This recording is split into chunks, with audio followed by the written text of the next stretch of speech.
Amén, y amén. Pues podemos tomar asiento.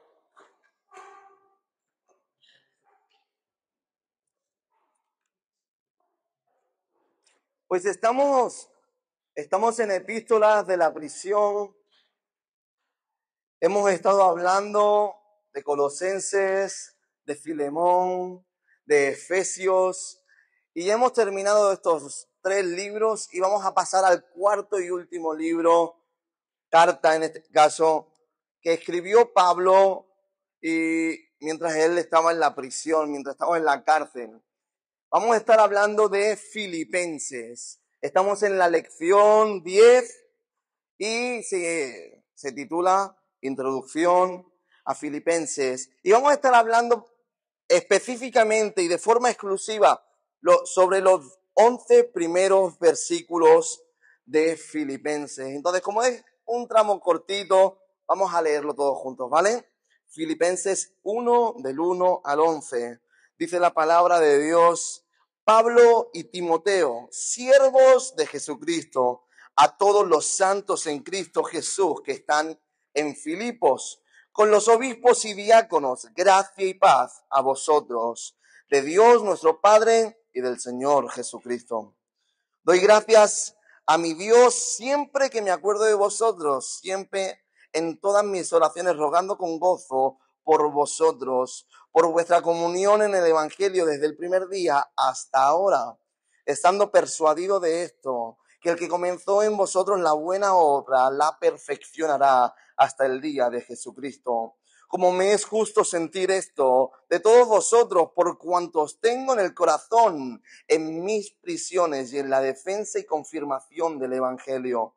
Todos vosotros sois participantes conmigo de la gracia, porque Dios me es testigo de cómo os amo a todos vosotros con el entrañable amor de Jesucristo. Y esto pido en oración, que vuestro amor abunde aún más y más en ciencia y en todo conocimiento, para que aprobéis lo mejor, a fin de que seáis sinceros e irreprensibles para el día de Cristo, llenos de frutos de justicia que son por medio de Jesucristo, para gloria y alabanza de Dios.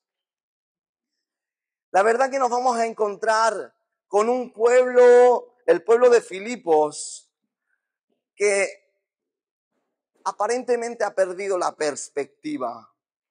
Entonces, cuando uno pierde la perspectiva, lo que realmente ve, lo que realmente está entendiendo y teniendo el conocimiento es de algo que no es correcto. Y pone un ejemplo, la lección de algo muy sencillo, ¿no? Dicen que a 3 niños chiquititos le vendaron los ojos y les hicieron hacer conocer un elefante. Un elefante por el sentido del tacto, con los ojos vendados. Y entonces, pues uno tocó la parte una de las patas. Dice, pues un elefante es como un tronco, con más o menos como el tronco de un árbol. Y realmente no está en lo correcto. Tiene una parte que es parecida al tronco de un árbol, pero un elefante no es como el tronco de un árbol. Otro niño con los ojos vendados decía, tocando la parte de la cola, un elefante es como una cuerda.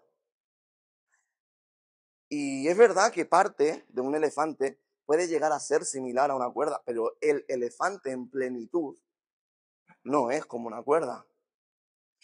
Otro niño con los ojos vendados decía, el elefante es como un tubo rugoso, mientras tocaba la trompa del elefante. Y cada uno de ellos tenía su parte de verdad, pero no contenía la verdad. Y a veces cuando tú y yo perdemos la perspectiva, perdemos la visión completa del cuadro, tenemos cierta parte de la verdad, pero no tenemos la verdad al completo. Personalmente, cuando leía y preparaba la lección, leyendo esto me acordaba del mito de la caverna de Platón. Y no sé si alguno de vosotros lo conocéis, pero dice el mito de la caverna que habían unos muchachos mirando dentro de una cueva hacia la pared del fondo y por detrás había un fuego, el cual hacía que se reflejasen en la pared a la que miraban los niños que no podían ver más allá porque estaban encadenados mirando hacia el frente. Lo único que podían ver era las sombras que ese fuego proyectaba. Mientras que en una de las ocasiones, uno de esos niños se pudieron deshacer de las cuerdas que los ataban y pudo llegar a salir de la cueva. Primeramente, el sol y la luz de la realidad le hizo daño a sus ojos. Y no era algo agradable salir de la cueva. No era algo agradable el ver la realidad. No era algo fácil el comunicarse y el relacionarse con la gente que no conocía. Pero poco a poco fue adaptándose a la realidad. De modo que entendió lo mal que estaban esos chicos. Y cuando quiso ir a sacarlos de su verdad, esta gente no lo aceptó y fue rechazado. Y a esto a mí me parece un poco, se me hace similar a el tener parte de la verdad. El niño que tocaba la pata y decía, el elefante es como un tronco. Claro, su realidad, su verdad es la que ellos viven. Pero la realidad, la genuina libertad está fuera de esa cueva. Y a ti y a mí nos pasa lo mismo con el Evangelio. Tenemos a un mundo que está cegado viendo proyecciones de lo que es la verdad. Y gracias a Dios hemos podido ser liberados y hemos podido ver la luz. Y esa luz al principio nos cuesta, nos daña, es incluso desagradable. Pero nuestro deber es ir y rescatar a esa gente que está en las cuevas, viendo lo que Satanás les deja ver para llevarlos a la luz y llevarlos a la salvación, para llevarlos a una perspectiva correcta. Esto en el estudio de la Biblia lo podemos hacer paralelo al contexto.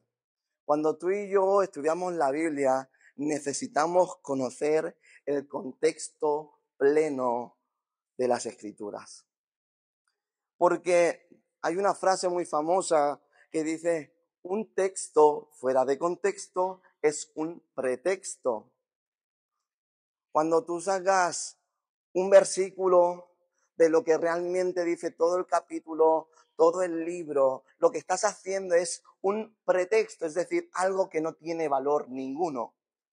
Para poder entender la palabra de Dios, para poder entender la Biblia, lo que necesitamos es conocer al completo, estudiar al completo la palabra de Dios.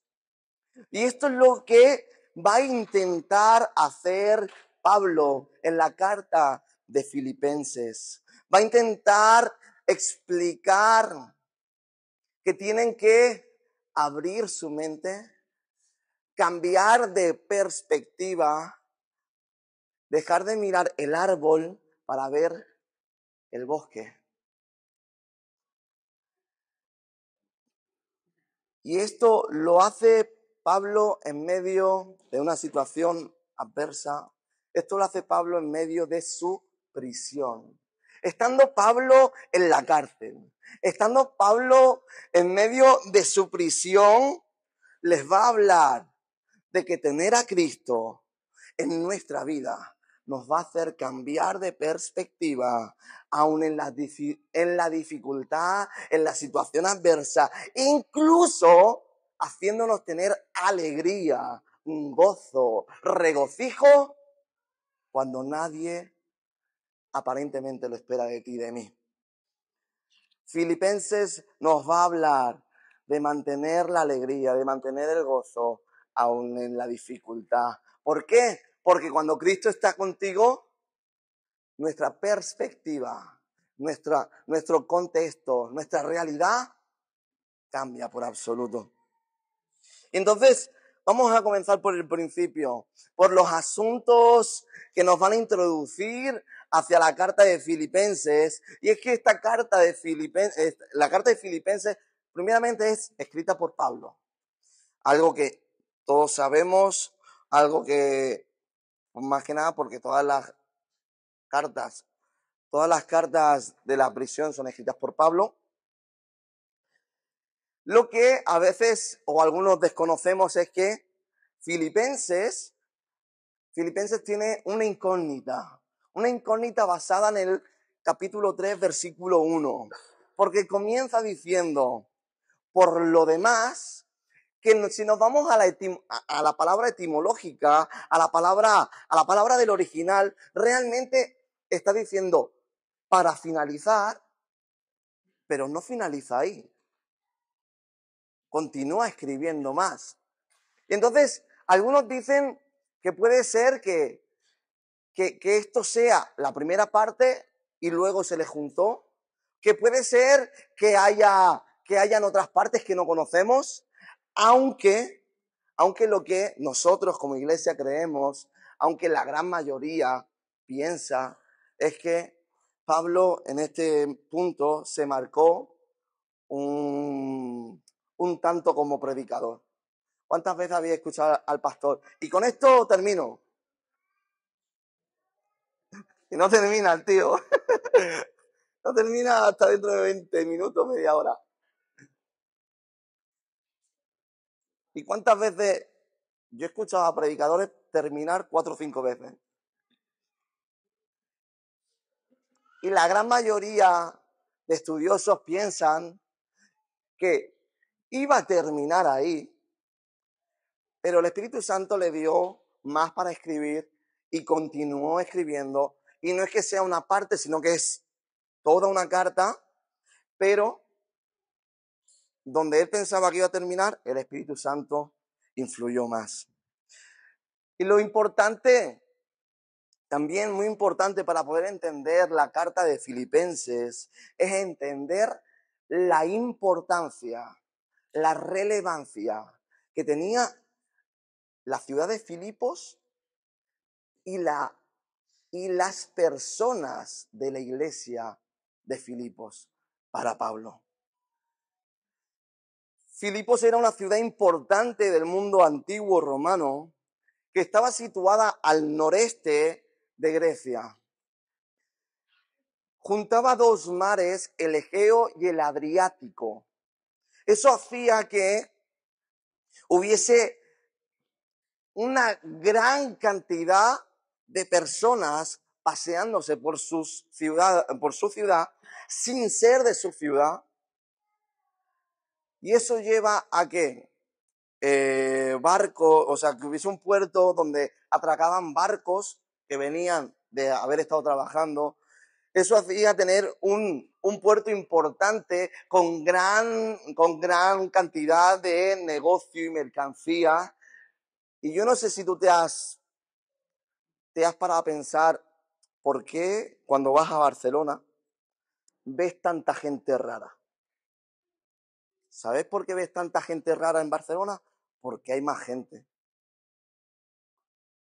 ¿Sí? Si tú te vas a Liñola, allí en lo perdido de Lleida, es más fácil que tú veas gente normal.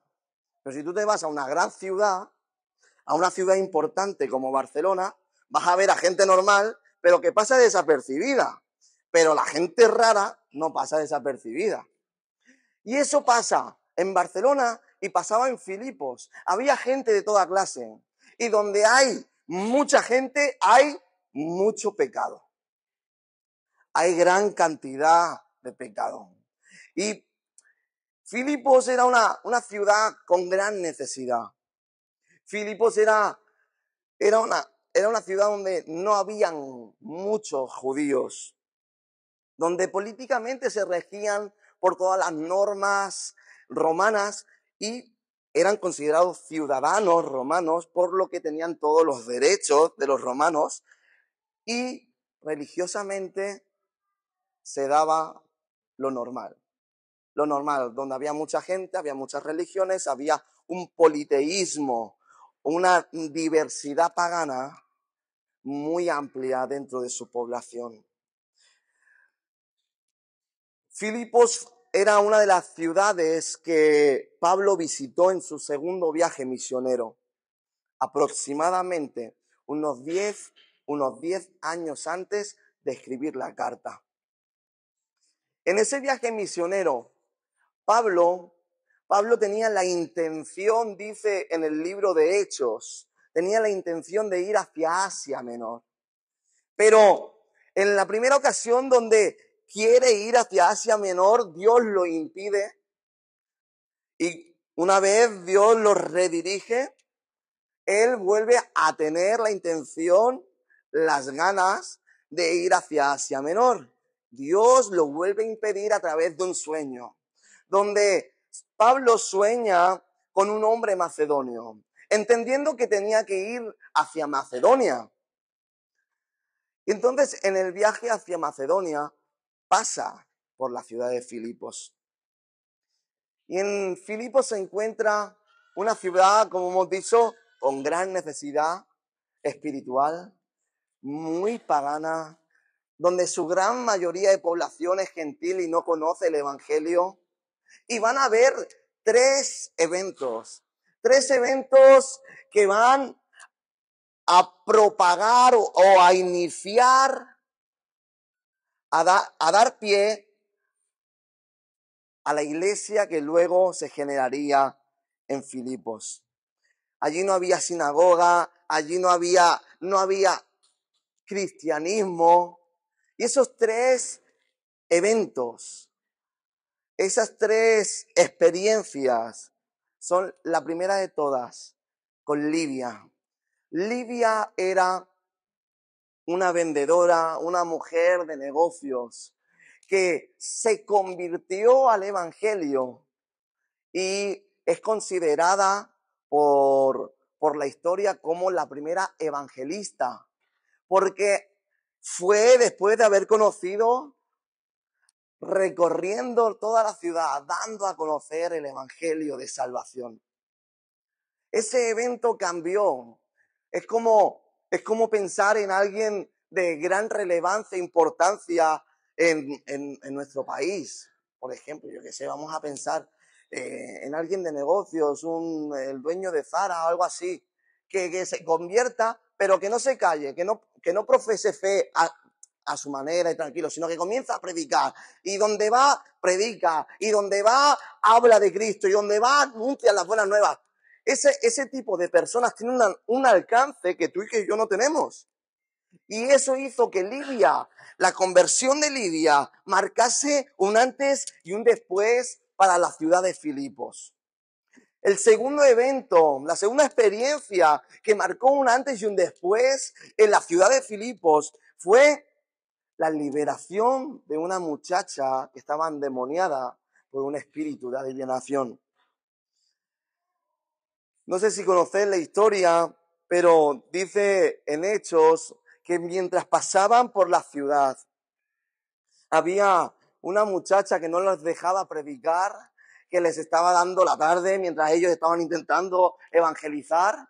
Y estando allí esa muchacha, Pablo dice, mira, esperad un momento, ahora sigo. Se va hacia la muchacha, le ordena a los espíritus que salgan, hay liberación y se monta allí un circo impresionante, tan grande el revuelo que Pablo y Silas son llevados a la cárcel por escándalo público. Y ahí va la tercera experiencia que cambiaría la historia de la ciudad de Filipos. Y es que estando en la cárcel, Pablo y Silas, dice que por la noche no tuvieron otra mejor idea que ponerse a cantar alabanzas al Señor. Y dice la historia que podemos ver en Hechos 16, cómo mientras cantaban se abren todas las puertas, se rompen las cadenas y son liberados. Pero no escapan de la cárcel. No escapan de la cárcel, sino que esperan a que el carcelero, a punto de suicidarse, porque el carcelero está pensando, wow, se han escapado todos, a mí me cae la del pulpo, acaban conmigo. Y en el momento que se iba a suicidar le dice, ¡hey! No te hagas daño, que estamos todos aquí. Ese testimonio fue testimonio salvífico, dice la palabra, para él y toda su casa. Que este versículo también habría que cogerlo con pinzas, porque mucha gente dice, ¿ves tú a la iglesia que si va uno de la casa ya somos salvos todos? Eso se lo está diciendo al carcelero, no se lo está diciendo a todo el mundo, ¿eh? Él y su casa fueron salvos gracias al testimonio, a la honradez, a la sinceridad, al ejemplo de Pablo y Silas, que aun habiéndose dado la oportunidad, siguieron estando en la cárcel, donde les tocaba estar. Y eso les dio pie. A poder ser libres. Esos 3 eventos fueron eventos determinantes. Conversión de alguien influyente en la ciudad. Porque el Señor hace las cosas y las hace con cabeza, ¿eh? El Señor parece que es un poco estratega. No hace las cosas por casualidad. Se convirtió Lidia, ¿por qué? Porque tenía un alcance mayor probablemente que otros. Y la voz de Lidia iba a ser más y mejor escuchada que a lo mejor la voz de otro.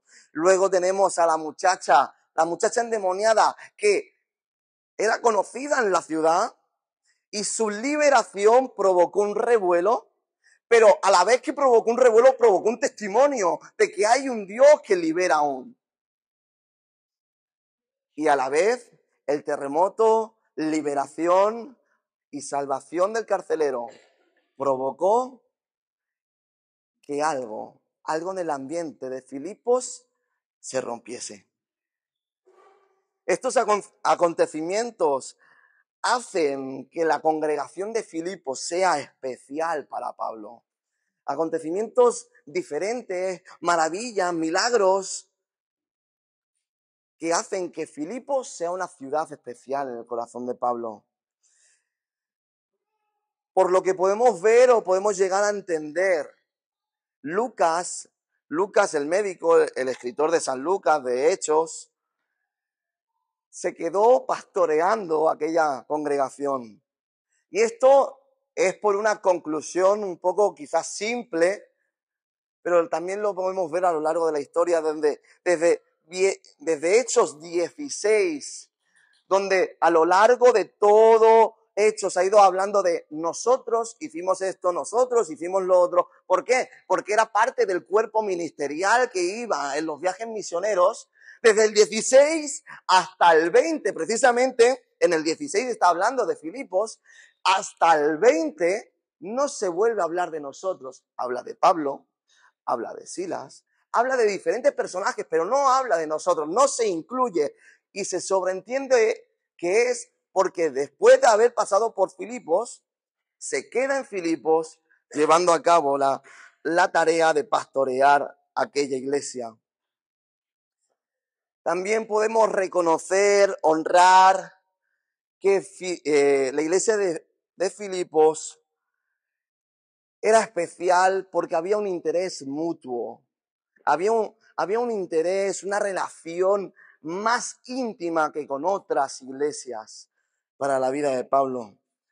Incluso Pablo los hace crecer, los reconoce como una iglesia especial en 2 de Corintios, capítulo 8, donde les dice a otras iglesias, es que incluso los filipenses me ayudan en mi sostenimiento, me dan ofrendas. Los pone en alto, les honra, les reconoce su buen corazón y su buena intención hacia con él. Por eso Filipos, la iglesia de Filipos, los filipenses, son especiales para Pablo. Y entonces encontramos circunstancias especiales detrás de esta carta. Pablo estaba en la prisión, probablemente en Roma. Y había una relación de interés mutuo, de agradecimiento, de confianza, de amor. Había una cercanía que quizá con otras iglesias no había. Y fíjate cómo es esa relación que incluso en la palabra de Dios podemos ver en, en el capítulo 1, 3 y 8 hasta el 8, donde confiesa que los echa de menos, los extraña. En el capítulo 2, 19 al 24, podemos ver cómo desea, espera poder ir a verlos. Si alguien quiere venir a mi casa, creo yo que algo de estima me tiene, o le debo dinero una vez. Él estaba en la cárcel pendiente de un juicio, en una situación difícil, una situación crítica, pero a la vez estaba confiado, siendo optimista del resultado final de ese juicio. Él había recibido informes que le hicieron preocuparse porque los filipenses estaban teniendo una actitud especial, una actitud diferente, una actitud que estaba siendo dirigida no precisamente por Dios, no precisamente por la influencia del Espíritu Santo.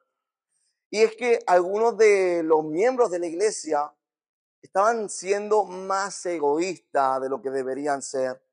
Estaban quejándose de más, porque a ver, al final todos queremos lo mejor para nosotros, pero una cosa es querer lo mejor para ti y otra cosa es querer todo para ti. Una cosa es decir lo que no te agrada y otra cosa es quejarte de mala manera. Una cosa es tener diferentes opiniones y otra cosa es tener peleas entre los hermanos.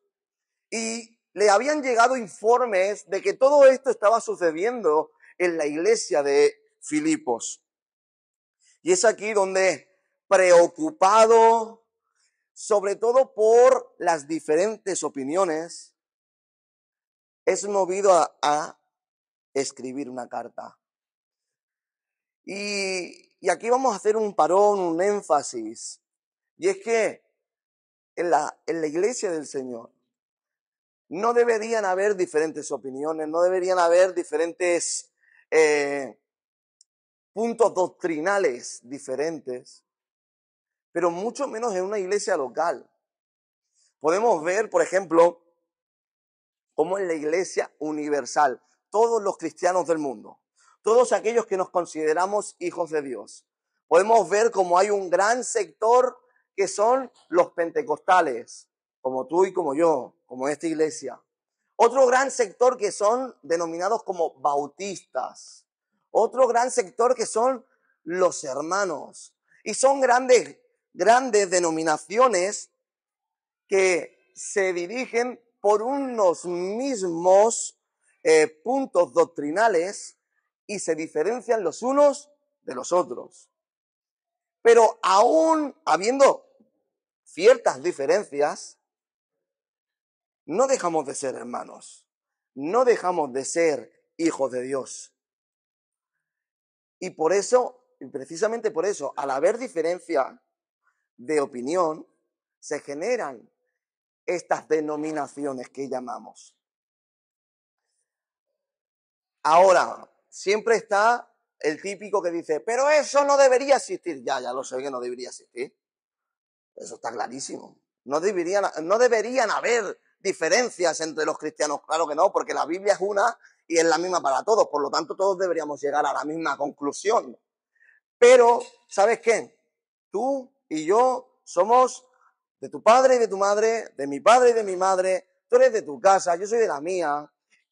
Tú has tenido una vida, yo he tenido otra. Y eso nos lleva a ver, leyendo lo mismo, entenderlo de forma diferente. Y el problema no está en la Biblia, el problema está en ti y en mí. que aun leyendo lo mismo no entendemos lo mismo. Y eso es lo que nos pasa de forma general en el ámbito cristiano, que aun leyendo la misma palabra de Dios, unos entienden unas cosas y otros entienden otras. Ahora, pero eso es aceptable mientras no sean puntos básicos de fe. Jesús es Dios. La salvación es por gracia. Cosas que no se pueden mover. Cosas que son inamovibles. Mientras no se toquen esos puntos, que uno le dé más importancia al Espíritu Santo que otro, mientras no me digas que el Espíritu Santo es una fuerza, que consideres que es parte de la Trinidad, mira, estamos bien. Pero el tema está en que eso pasa en la iglesia universal. Pero si eso pasa en una iglesia local, donde estamos hablando del mismo sitio, en la misma ciudad, en la misma iglesia, ¿vale? En la misma ciudad, no pueden haber diferentes o no deben haber diferentes opiniones en asuntos primordiales. Ya no te estoy hablando de doctrina básica, te estoy hablando a lo mejor incluso de esos puntos secundarios donde no me importa tener diferencia con otro sector, con otra iglesia. En la misma iglesia, ahí sí me importa. ¿Por qué? Pues no puede ser que alguien que viene a una iglesia pentecostal, por ejemplo, no crea que el Espíritu Santo, en el bautismo del Espíritu Santo, que no crea en los dones, que no crea que los dones son vigentes. Hay otro colectivo, hay otro tipo de iglesia donde puedes ser aceptado. No es un tema principal, pero sí es un tema importante dentro de una iglesia local. Y esos puntos secundarios eran los que habían diferencias en la iglesia de Filipos. Y claro, en una iglesia local, que en los temas primordiales no hayan problemas, es lo más básico, porque no suele haber problemas ni siquiera en la iglesia universal. Pero que en los temas secundarios sí haya diferencia, eso lleva a una discusión. Pero dice la historia que probablemente de la discusión se pasaron a las peleas. Y en una iglesia que haya peleas, de testimonio para el barrio no es. De ejemplo para los que están fuera, no es. Y eso generaba en Pablo una gran preocupación. Una gran preocupación, y eso le motivó a escribir la carta que tú y yo conocemos como la carta de los Filipenses, con un propósito claro, un propósito meridianamente clarísimo. Primero, restaurar la perspectiva. Los filipenses no terminaban de entender. A ver, Pablo, si tú eres siervo de Dios, si tú eres apóstol, ¿me puedes explicar qué haces en la cárcel? Y en esto yo me puedo poner en la situación de los filipenses, porque yo lo he pensado. Yo soy hijo de un evangelista que Dios lo ha usado un montón en sanidad y milagros. Y mi padre ha pasado por 5 tumores. Mi padre a día de hoy sufre grandes secuelas por las diferentes operaciones que ha tenido en la cabeza. Yo no lo entiendo. Yo le he dicho eso a Dios. A ver, yo no voy a dejar de creer en ti, pero créeme que entenderte no te entiendo. Un hombre que has usado para sanar, un hombre que has hecho maravillas increíbles, ahora está en una cama, en un sofá, porque no le da la vida para más.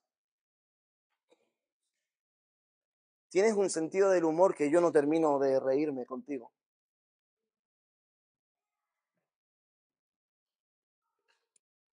Pero el Señor dice la palabra de Dios que su voluntad es buena, agradable y perfecta. Pues yo no la entiendo, ni la comprendo y casi ni la comparto, pero es que no deja de ser buena ni agradable. Pues bueno, perfecta vale, pero agradable. Pues eso pensaban los filipenses. Pablo, tú eres un máquina, el Señor contigo se ha equivocado. ¿Me puedes explicar qué pasa aquí?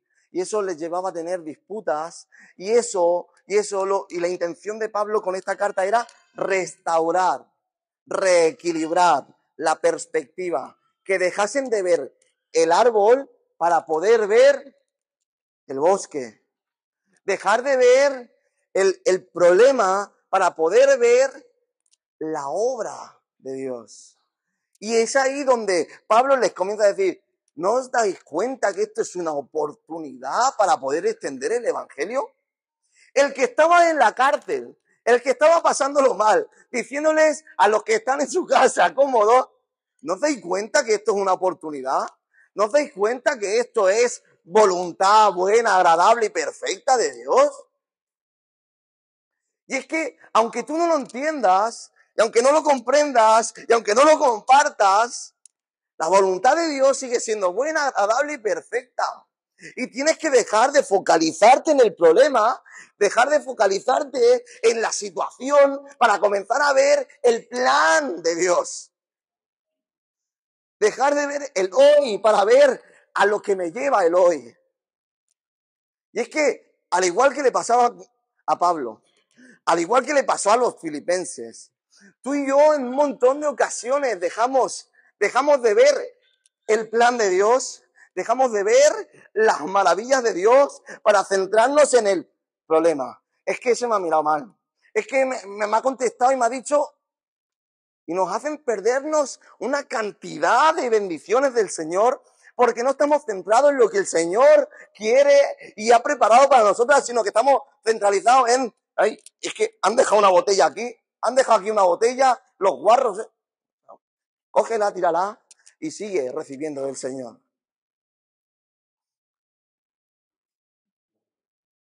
Deja de centrarte y de focalizar tus esfuerzos, tu energía en lo que no está bien, para centrarte y focalizarte en el plan, en el propósito que Dios puede tener con eso. Pablo quería restaurar la perspectiva, a la vez de poder dar un informe alentador. Un informe alentador, el que está en la cárcel, a los que están fuera. A darles un desafío, un reto. Oye, que si esto para mí es una oportunidad, tú que estás libre, tú que estás en tu casa, tú que te rodeas de gente, yo estoy aquí solo, entre cuatro paredes, y estoy siendo de bendición, tú, ¿qué oportunidad puedes llegar a tener? Y ahora, en vez de a los filipenses, lételo para ti, aplícaselo a ti.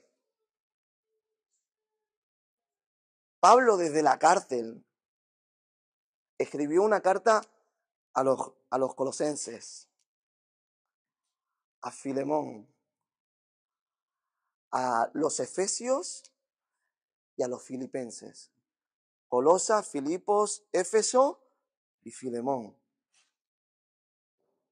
Ese hombre trastornó, cambió la vida de un montón de gente, estando en la cárcel, sin hablar con nadie, sin ver a nadie, estando en una habitación. Tú y yo estamos teniendo relación continua con un montón de personas. Tú y yo tenemos que recibir ese informe alentador, a seguir sirviendo, a seguir teniendo la actitud correcta, a ser de bendición en medio de nuestro entorno, a ser la sal y la luz que otros puedan ver para poder ser de impacto, para llevar las buenas nuevas, para ser el Jesús que la gente ve, el Pablo de este siglo. Si no es por saber mucho que puedes cambiar la vida, es por dar lo que hay aquí. Que Jesús te ha salvado. Llevas 2 días en el Evangelio. Predica lo poco que sabes, suficiente. Si lo que sabes te ha cambiado a ti la vida, puede cambiar la de otro.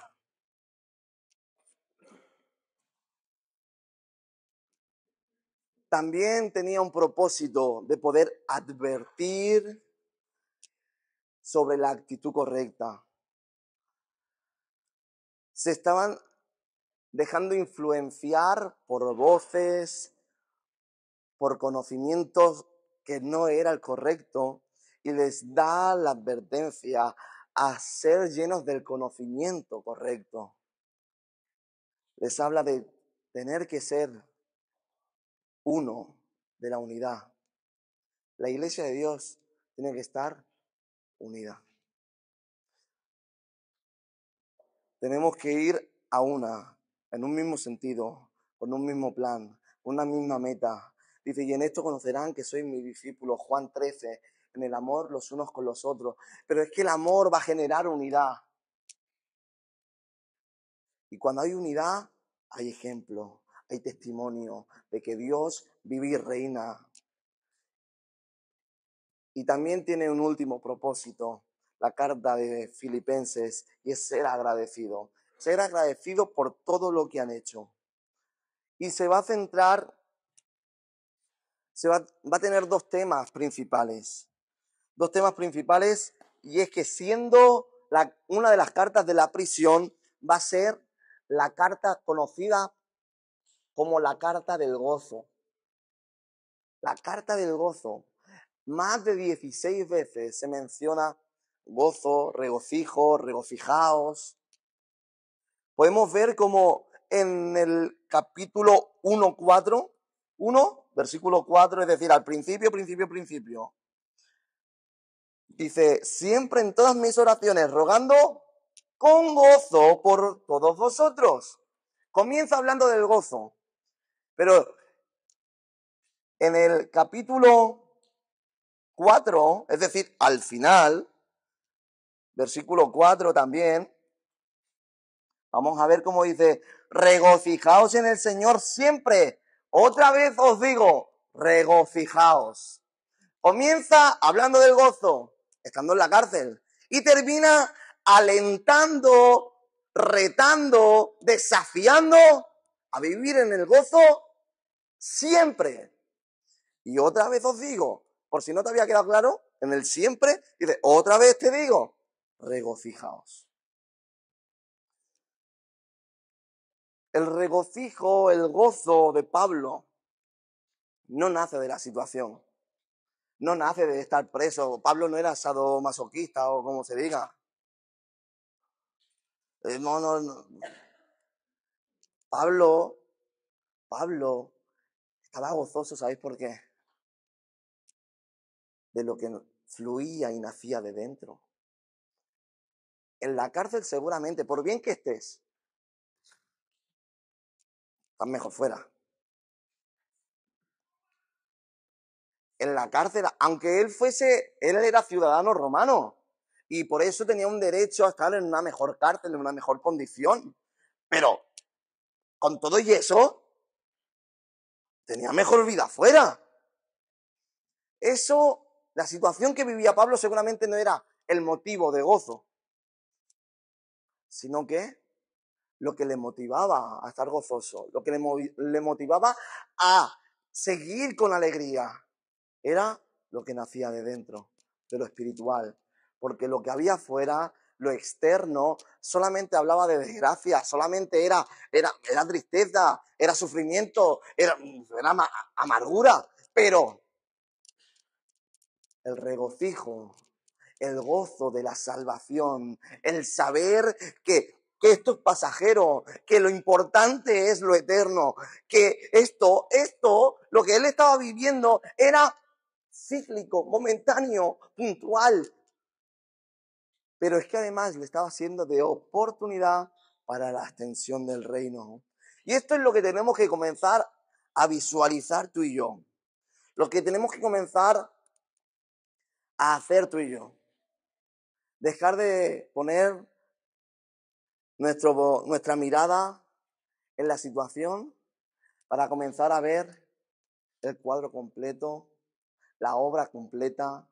No ver el hoy como si fuese la vida, sino el ver el hoy como la oportunidad de llegar al mañana.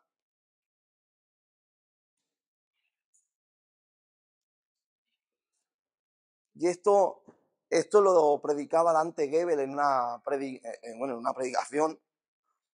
Y es que les hablaba de que en su generación se predicaba mucho el no hace falta estudiar, no hace falta prepararse, porque el evangelio va a ser fugaz, porque el Señor se acerca, el Señor se acerca. No hace falta la preparación, no hace falta la capacitación. Poniendo la mirada en el ya, en el ahora, en la circunstancia próxima. Y ni hay que focalizarse en lo malo como hacían los filipenses, ni que hay que espiritualizarlo todo donde no vale nada, no existe nada, solamente el Señor, el Señor y el Señor. Y como solamente el Señor, el Señor, el Señor, ni estudio, ni me formo, ni trabajo.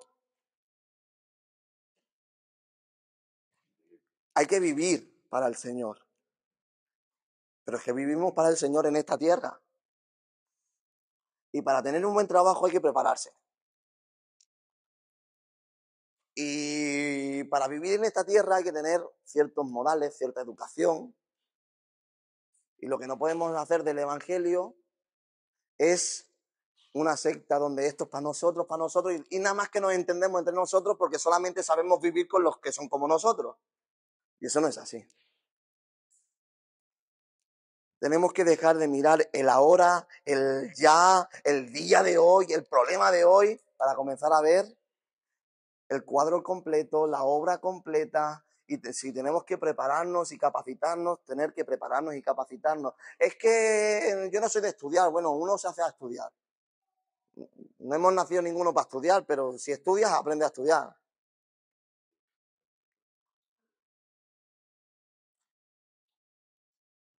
Dice Karl Barth, que es un teólogo muy reconocido, que el cristiano tiene que tener la Biblia en una mano, nada más faltaría que no la tuviésemos, y el periódico en la otra.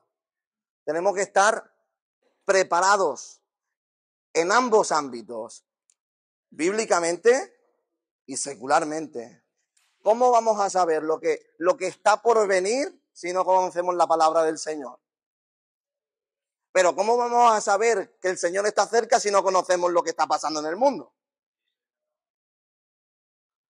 Tenemos que conocer la palabra del Señor, tenemos que conocer lo que sucede en el mundo para poder entender los tiempos. Decía una de las predicaciones del pastor, hace poquito hizo una serie de mensajes, que debemos ser entendidos en los tiempos. Pero para ser entendidos en los tiempos tenemos que conocer la palabra del Señor y conocer lo que sucede en el mundo.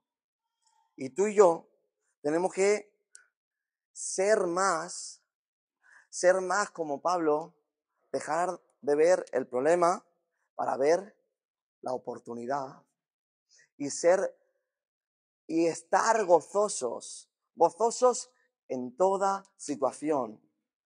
Repito, regocijaos. En todo momento, en toda situación. ¿Por qué? Porque el Señor no se ha ido de tu lado. Porque el Señor no te ha dejado. Y eso es suficiente, sea lo que estés viviendo, como para estar gozoso. Ese es uno de los temas principales de la carta de los Filipenses. Y el segundo tema que va a hacer énfasis, Pablo va a hacer en el avance del Evangelio. Y va a continuar y va a hacer un toma y daca, toma y daca, toma y daca. Yo estoy gozoso porque no veo la situación como el problema, sino como la oportunidad. ¿Por qué? Porque hay la necesidad de evangelizar. Y entonces te va a decir todo el rato, estoy gozoso, porque esto es una oportunidad. ¿Para qué? Para evangelizar. Estoy gozoso, ¿por qué? Porque el Señor me está utilizando. ¿Para qué? Para evangelizar. Y va de un lado al otro, hablando del gozo y hablando del evangelio. Hablando del gozo y hablando del evangelio. Hablando del gozo y hablando del evangelio. Y van a ir los dos temas hilados unos del otro. Y entonces es aquí donde dice la lección. Cuán fervoroso es su compromiso con el evangelio.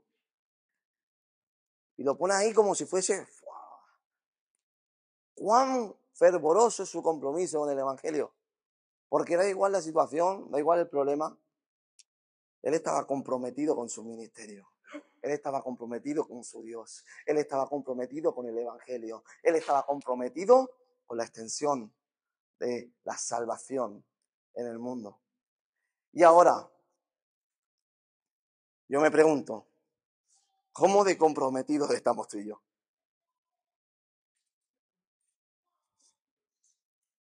¿Cómo de comprometidos?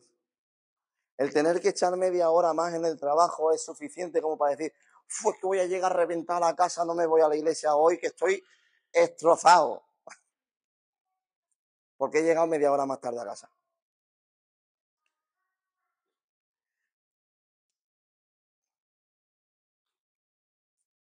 ¿Cuán comprometidos estamos con el Evangelio? Y una vez me hicieron una pregunta y me dijeron, ¿cuándo fue la última vez que hablaste de Jesús? Y te lo prometo que tuve que pensar bastante. Claro, mi respuesta rápida fue el domingo en la predicación. Pero claro, y me dijeron, pero que no sea ni un estudio ni una predicación. Dije yo, bueno, ahora está difícil. Ahora está difícil. Un predicador o un maestro. Tuve que pensar, ¿cuándo fue la última vez que había evangelizado tal cual? A ver, mi idea, yo creo que mi estilo de vida habla de Jesús. Pero así, con palabras, detenerme con alguien. Vanessa, el Señor te ama. Vete por ahí. Bueno, pero tal y que cual. Eso hacía. Y ahora yo te pregunto, ¿cuánto hace que no haces esto? ¿Cuánto hace que no evangelizas? ¿Cuánto hace que no hablas de alguien, del Señor?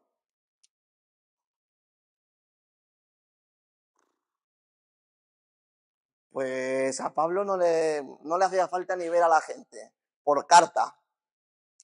Por carta. Carta a Colosa. Carta a Éfeso. Carta a no sé dónde. Extensión del Evangelio. Compromiso con las buenas noticias. Compromiso con la salvación del mundo. No importa el cómo, no importa el dónde, no importa la situación. Lo importante es Jesús. Jesús. Jesús. Es impresionante este hombre. Es impresionante este Pablo. Pero es que él era seguidor de Jesús, como tú y como yo. Y dices tú, pero es que era apóstol de refilón, de casi de extranjis, que no era de los 12, que era de los malos entonces.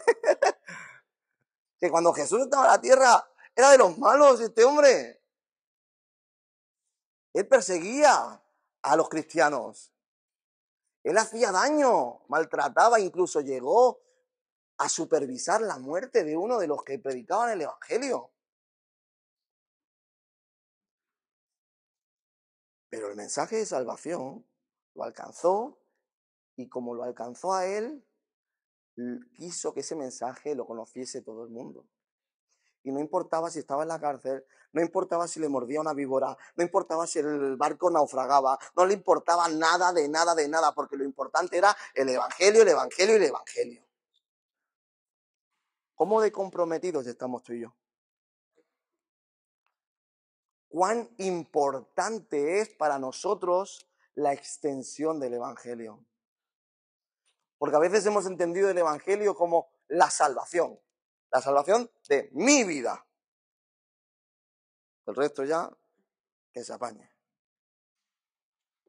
Y ese no es el Evangelio, porque es que no es lo que tenemos que hacer, pero es que no es lo que Jesús enseñó. Pero es que no es lo que Jesús ni siquiera pretende de ti y de mí. Dice, y por todo el mundo predicando el Evangelio. O sea que blanco y en botella. Jesús espera de ti no solamente que seas salvo, sino que seas portador del mensaje. No es que sea importante para Pablo porque él tenía un llamado, porque él tenía un ministerio. No, es importante para Dios que tú y que yo entendamos la urgencia, el compromiso que tenemos con el anuncio de las buenas noticias. Y continúa la lección hablando un poquito más sobre la temática del pasaje que hemos leído al principio. Y va a hablar de los sentimientos y la oración que Pablo hace por cada uno de ellos. Y comienza hablando sobre el saludo inicial que hace Pablo. Y lo hace de una manera donde en muchas de sus cartas lo hace de la misma manera. Pero hay una peculiaridad en este saludo. Hay una peculiaridad que es que utiliza una palabra que por lo general solamente se usaba para el pueblo de Israel. Y es ahí donde dice que se dirige a ellos como los santos, cuando santo significa escogido, apartado. Y esta palabra se utilizaba solamente para el pueblo de Israel, pero es aquí donde él remarca, él hace la diferencia y abre los brazos del Evangelio para todos. Porque el Evangelio de Jesús es un Evangelio de amor y aceptación. Y es ahí donde habla la iglesia como santos, como también que son parte del cuerpo. Se presenta a él, se presenta a Timoteo. Pero qué importante es que no se presenta como apóstol de Cristo como hace en otras cartas. Habla de él, de Timoteo, se presenta y continúa con el mensaje. Y esto lo hace por una sencilla razón, porque ya lo conocían. Sabía quién era. No tiene que marcar la autoridad. En muchas ocasiones, por ejemplo, cuando vamos a un congreso de pastores o demás, la gente dice, muy buenas, soy Abel, pastor de jóvenes en Badalona. Que sepas quién soy. Ole yo y mi chapa. Pero yo llego aquí y digo, ¿qué pasa, Fernando? ¿Cómo estás? Si ya sabes quién soy, no hace falta que me presente. Y es aquí donde dice, Pablo y Timoteo saludan a los santos del Señor. ¡Hala! ¿Para qué me voy a presentar? ¿Para qué voy a decir apóstol de Cristo, tal cual? Si ya saben quién soy. Pero cuando escribía a quien no les conocía, entonces sí se presenta de una forma formal, apóstol de Cristo, tal.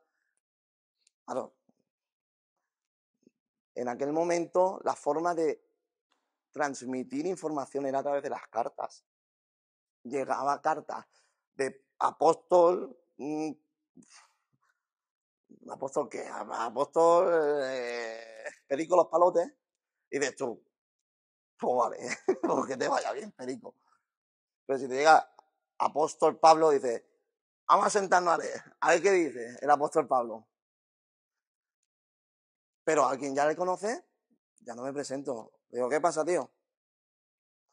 Y esto es como saluda a la iglesia de los filipenses. Ya lo conocían. Les hace un saludo de amistad, de cercanía. Y les dice, les hace un saludo a la vez que él ha hecho un saludo para el pueblo de Israel, les hace ahora un saludo que se utilizaba en el mundo gentil. Les dice, gracia y paz a vosotros, de Dios vuestro Padre y del Señor Jesucristo. Este es un saludo típico del mundo gentil, pero lo adapta, le hace una pequeña transformación cristiana. Dice, gracia y paz de vuestro Señor Jesucristo de tal. Es un saludo gentil adaptado al cristianismo. ¿A algunos suena lo de al griego griego y al judío judío? ¿Sí, no? Hay que hacerse al griego griego, al judío hay que hacerse el judío. ¿Para qué? Para que el mensaje llegue. Si yo me voy a África, tendré que actuar como actúan los africanos si quiero que el mensaje llegue. Y si me voy con mi amigo el Coco, con sus amigos los flamencos, créanme que yo no voy a hablar, porque de mí va a llegar poca información. Hablará el Coco. ¿Por qué? Porque él sí los entiende. Porque a los flamencos, el flamenco, porque mi mensaje quizá en ciertos perfiles, en ciertos sectores, no llega. Entonces, Pablo al griego se hacía griego, al gentil se hacía gentil, y al judío se hacía judío. Y es por eso que hace un saludo gentil, adaptado al cristiano, pero no se olvida de que está preocupado y comienza ya a hablar sobre el tema.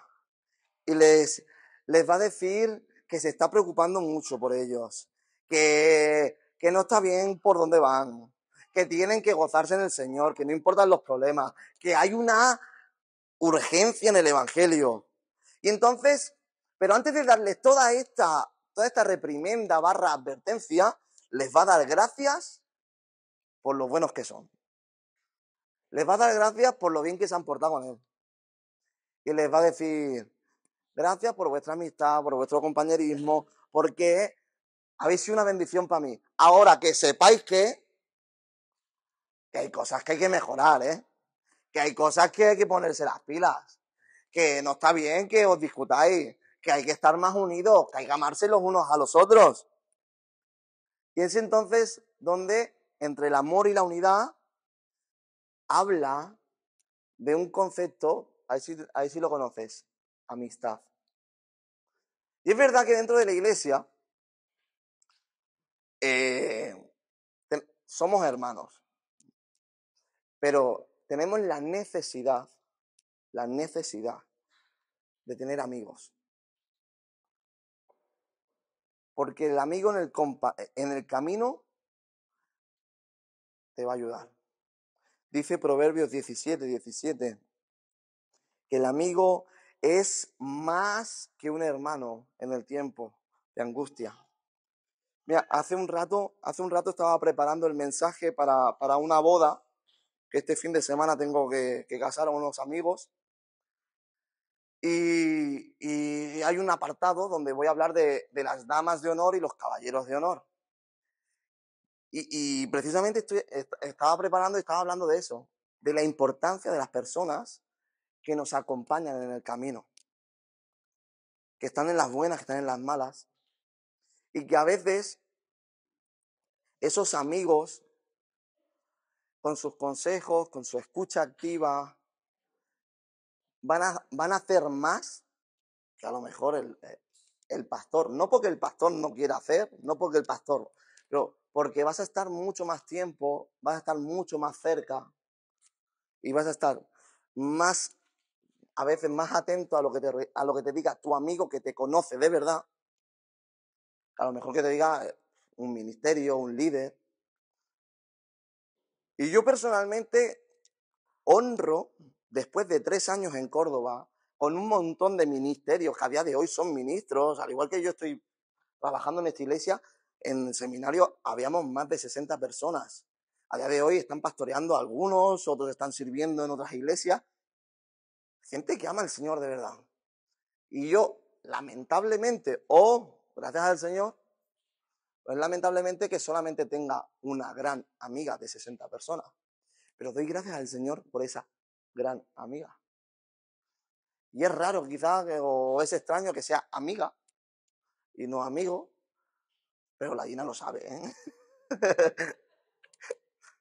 Y la verdad que es una bendición el poder contar con alguien que en el momento de dificultad, en el momento de debilidad, yo pueda levantar un teléfono, da igual la hora que sea, da igual el día que sea, el poder contar con alguien que me entiende y que me va a decir quizás no lo que quiero escuchar, pero sí lo que debo escuchar. Recuerdo en una ocasión donde la llamé desesperado. Le dije, que no sé qué, no sé, le solté una chapa terrible. Me dice, ¿has terminado? Digo, sí. Y dice, pues ahora te pones a orar. Que me ponga, y ya está. Y no va a decir nada más. Dice, no, lo que me han dicho a mí se lo dice al Señor. Mira, vaya amiga esta. Cuando dejé de orar, terminé de orar, la volví a llamar y dije, gracias. Es importantísimo que tengamos amigos en el camino. Es importantísimo que tengamos quien nos eche la mano en el momento de debilidad, en el momento de angustia. Y en este caso, Pablo está haciendo un poco, más que de pastor o más que de apóstol, está haciendo de amigo para esta iglesia. Le está diciendo, irá por aquí, hombre, te estás equivocando, corrige el camino. Y es ahí donde él se preocupa por ellos y termina haciendo una oración ferviente por el bienestar espiritual de ellos. Y la va a basar en el amor para que su amor crezca en ciencia y en todo conocimiento. Ahora, cuando habla de ciencia, habla de epignosis, que es un conocimiento personal, profundo,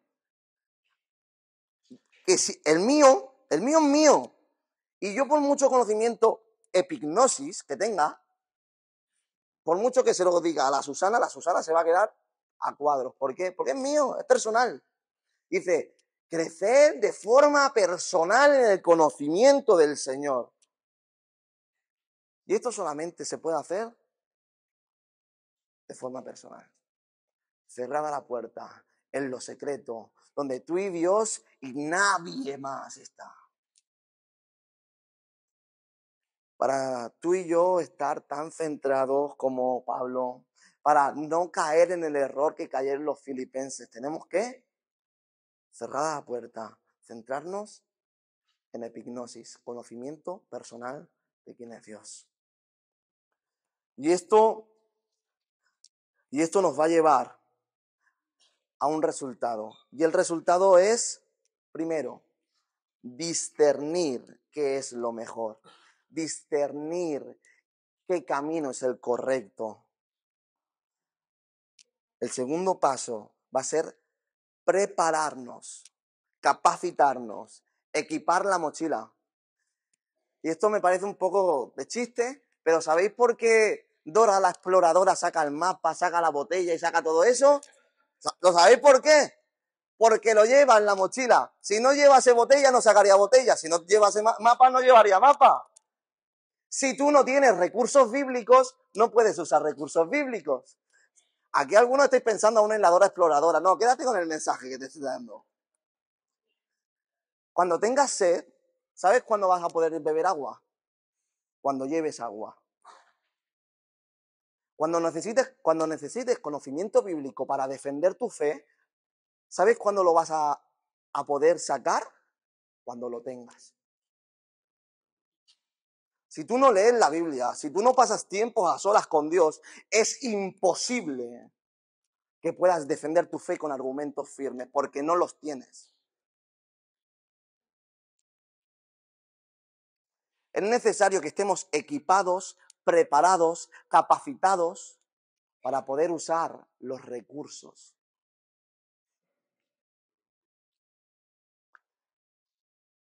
Lo primero que vamos a hacer es poder discernir cuál es el camino correcto. Segundo, prepararnos, equiparnos, tener recursos. Tercero, tener una vida abundante en fruto. Cuando tú sabes cuál es el camino y cuando tú tienes recursos que usar, tú escoges lo correcto y eres eficaz. Por lo tanto, tienes fruto. Y el cuarto y último paso es hacer todo para la gloria y la alabanza de Dios. Y esto es importantísimo, que a todos los que comenzamos a servir, a todos los que comenzamos a trabajar en la iglesia, que se nos recuerde constantemente, todo para la gloria y la alabanza de Dios. Porque es muy fácil venirse arriba. Porque es muy fácil hacer una predicación que el Señor te ha dado y que va a hacer bien a las personas. ¿Por qué? Pues el Señor te la da porque el pueblo lo necesita. Y luego viene la gente y te dice, ¡hoy qué buena predicación! A ver, de verdad, que me has bendecido. Que yo no he sido, hombre, déjame tranquilo que me vengo arriba luego. Que luego tengo que luchar yo con mi ego. Que me subo rápido. Y al final tenemos que recordarnos constantemente de que todo, desde el sacar las sillas y ponerlas, poner y quitar las mesas, cantar en la alabanza o servir cafés o dar el estudio o la predicación del domingo, todo es para la gloria y la alabanza del Señor. Necesitamos recordarlo siempre, tenerlo bien clarito, bien presente, de que todo es para la gloria y la alabanza de Dios. ¿Sabes por qué? Para poder ser eficientes, para poder ser de impacto. Porque si todo es para tu gloria, la primera predicación a lo mejor cambia o remueve. Pero cuando es para tu gloria, por muy buena oratoria que tú tengas, lo espiritual no se mueve, porque es para ti. Y aquí estamos para que nuestro espíritu sea entrenado para poder ser eficaces en el campo de batalla y poder atraer almas a Cristo. Y da igual cuál sea la situación, siempre hacerlo con gozo. Amén. Pues esta es la lección número 10. Es un acercamiento, una introducción al libro de Filipenses. Nos habla de sus propósitos, de sus temas principales y de lo que espera Pablo que pueda suceder en la vida de los miembros de la iglesia de Filipos. Pues ahí donde estás te voy a invitar a que te puedas poner en pie.